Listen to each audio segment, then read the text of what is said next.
Daniel, on vit plus vieux.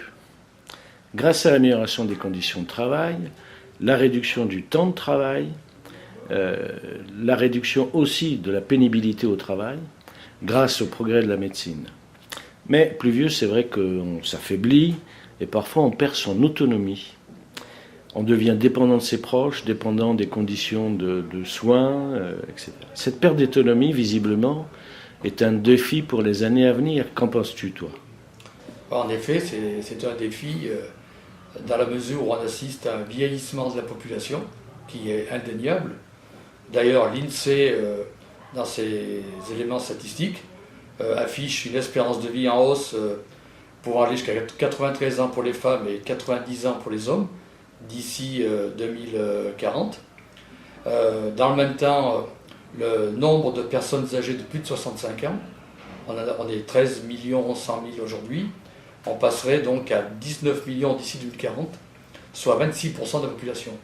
Donc c'est un défi important, surtout qu'on est en perte d'autonomie dans la mesure où on vieillit, comme on dit, et le nombre de personnes en perte d'autonomie est également croissant. On est 1 300 000 aujourd'hui, et on devrait être près de 2 45 000 en 2060. Voilà. Donc alors, ce sont des enjeux très importants. Qui concernent beaucoup de personnes âgées. Alors, comment s'y prépare notre société ? Qu'est-ce que le gouvernement prévoit ? Il y a un projet de loi en préparation. Tout à fait. Mais, avant de venir sur le projet de loi, un autre élément, c'est un enjeu financier important surtout.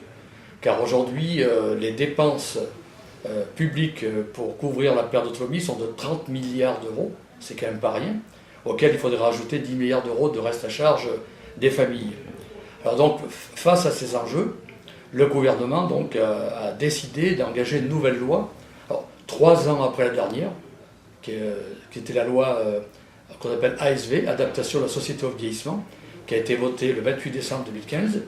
Or, donc, une nouvelle loi est en préparation, car la dernière loi n'a pas réglé ces questions importantes. Et donc, c'est un défi majeur que souhaite relever le gouvernement. Et ça paraît juste, et nous, on y est prêts, mais à la condition qu'on réponde réellement aux besoins des personnes âgées qui sont concernées par la perte d'autonomie, notamment en matière de financement, ce qui n'a pas été le cas de la dernière loi. Et à ton avis, ces questions de financement sont en voie d'être réglées ? Quels sont les objectifs actuels du gouvernement en matière de financement ? Alors, les objectifs actuels sont variés et divers. Après, j'aborderai les propositions de la CGT. Mais déjà, donc, une commission a été mise en place par le Haut Conseil de l'âge visant à engager des financements privés au travers des assurances en complément du socle public. Également a été évoquée l'idée d'utiliser la CRDS, qui est le remboursement de la dette sociale qui avait été engagée en 1996 par le gouvernement de l'époque, qui devrait être amorti en 2024. Également est abordée l'idée d'utiliser le fonds de retraite. Donc ça, ce sont des éléments qu'aborde le gouvernement, sur lesquels on a des accords bien entendu. Alors, il y a en ce moment, si j'ai bien compris, une concertation qui s'est engagée. Quel rôle joue la CGT, et toi particulièrement, dans cette concertation ? Alors, la CGT essaie de jouer un rôle dans la mesure où les organisations syndicales ont été écartées du comité de pilotage de cette concertation. Ça, c'est inadmissible. Alors néanmoins, donc, nous, on compte bien sûr investir et les ateliers nationaux, il y en a 10 qui ont été mis en place, et les forums régionaux, là où ils vont se tenir, de façon à porter un peu nos propositions. Donc la CGT souhaite donc s'investir quand même si elle a été écartée au départ de l'organisation.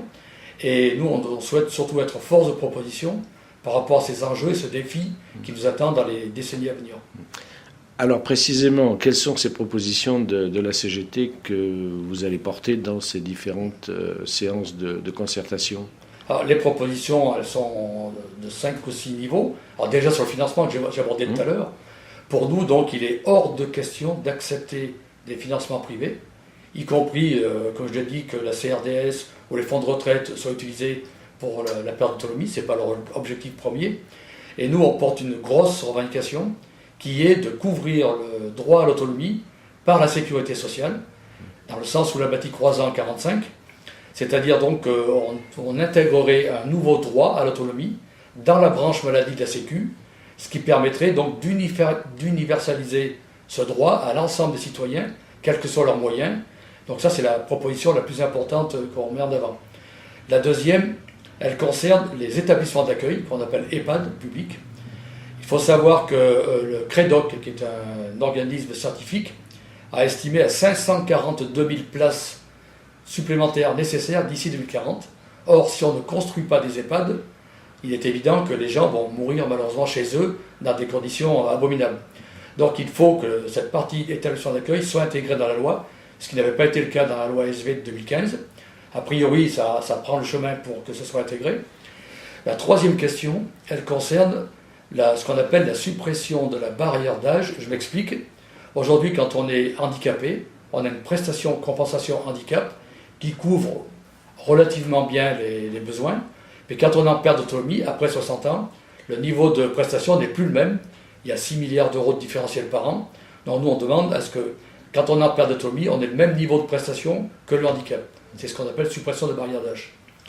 Et ensuite, autre revendication, aujourd'hui, quand on regarde les personnels de l'aide à domicile, que ce soit à domicile, surtout à domicile d'ailleurs ou en établissement, c'est un peu la jungle. Il y a tout un tas de structures qui existent.